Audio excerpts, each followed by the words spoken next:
Our common goal is and should be a common goal to break this cycle of violence and escalations. And we all know that there is only one way of doing so. And let me say, I believe the countries of the region, the countries neighboring Syria, know this better than anyone else. The solution to this war can only come from meaningful political talks between the Syrian parties under the UN auspices. It can only be a political, negotiated solution. Unlock the Geneva talks.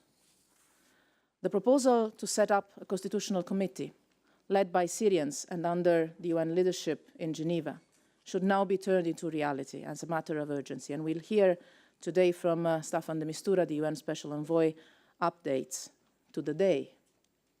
But I hope we can also contribute to giving him some food for not thought. He thinks enough, and he thinks very wisely, but for action. We believe that transitional justice and the return of Syrians to their country must also be part of the picture. And we need to see progress on detainees and missing persons. The UN has proposed to set up a standing secretariat on this issue in support of the working group formed by the Astana guarantors, and this is also something we should work for, so that independent monitors can access all detention facilities and light can be shed on cases of forced disappearances. The political process, the path towards peace and reconciliation is and will not be easy. We are not naive. We know that well. But believing in what is right doesn't mean being naive. It means contributing to the solution.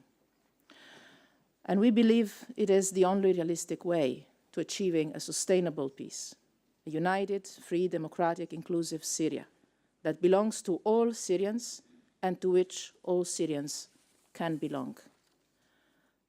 The war can lead to a military victory, maybe, but would it lead to winning the peace?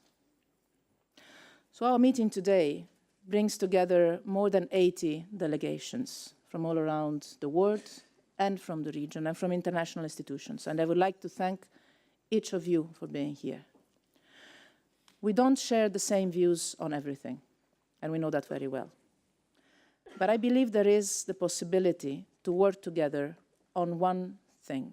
Let me say on two things.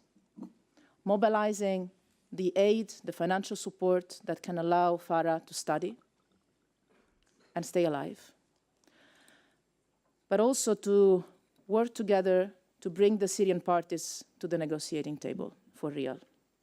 We need both government and opposition to engage seriously in the UN-led talks. And collectively, I believe, we do have the leverage to do so, if we decide to exercise it.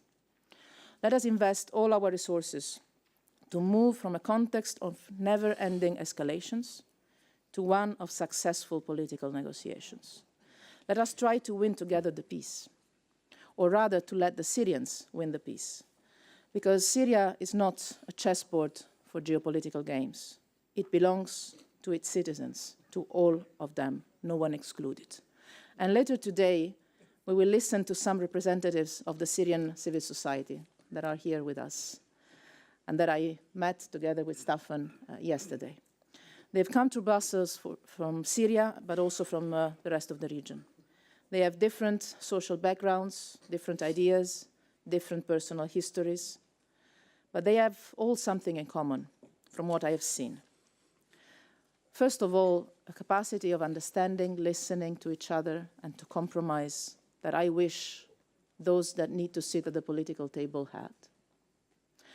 And they all want a united and independent Syria, a peaceful and secure Syria, an inclusive and truly democratic Syria. And just like all Syrians, they want to take not only the future, but also the present of their country into their hands. Let me conclude by saying that today we can let and help them doing so. And I hope we take this opportunity. I thank you very much. And I have the honor, as the European Union co-chairs this second Brussels conference together with the United Nations, to introduce to you the message that Antonio Guterres, the Secretary General of the United Nations, has addressed to all of us.